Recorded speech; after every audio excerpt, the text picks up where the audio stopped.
Welcome to the next lesson plan by the Ceredigion Active Young People team. Our aim with these short videos is to create a 4-part lesson. These 4 parts will be a warm-up, skill development, the main activity, and how we can differentiate. The aim of this lesson is to learn and develop jumping and landing. Firstly, the warm-up. To warm up, ask the children to do 30 seconds of skipping and 30 seconds of sideways jumping. Remember to stretch the muscles, especially those in the arms and legs.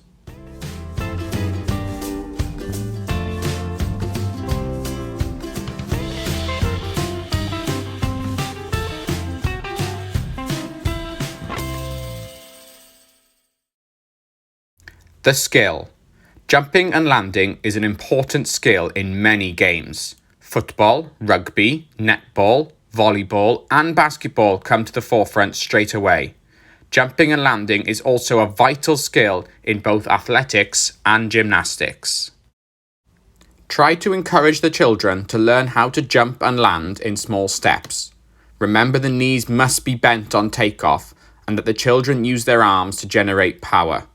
It is also important to remind the children that they should land with both feet touching the floor at the same time. Use the skill card and video as examples to help you. Ask the children to think of their own challenges. This card is in the Multi-Skills resource book, which is in every school, or you can see the cards on our Ceredigion Active Teams channel.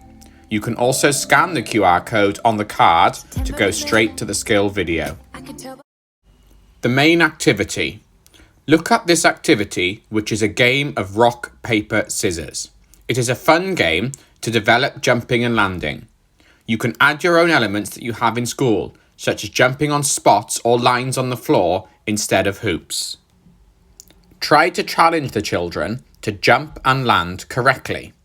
If the jump isn't right, then maybe they have to go back a step in the game.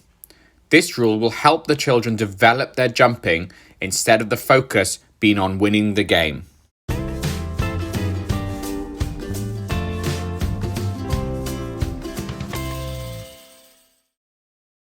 Differentiation.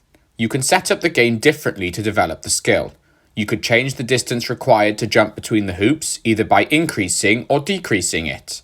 With older children, why not add something they could jump over, like a small hurdle or a cone? How about jumping backwards if someone lost a round of rock, paper, scissors? Remember to assess the children throughout the lesson to inform your planning for the next lesson. Thanks for listening.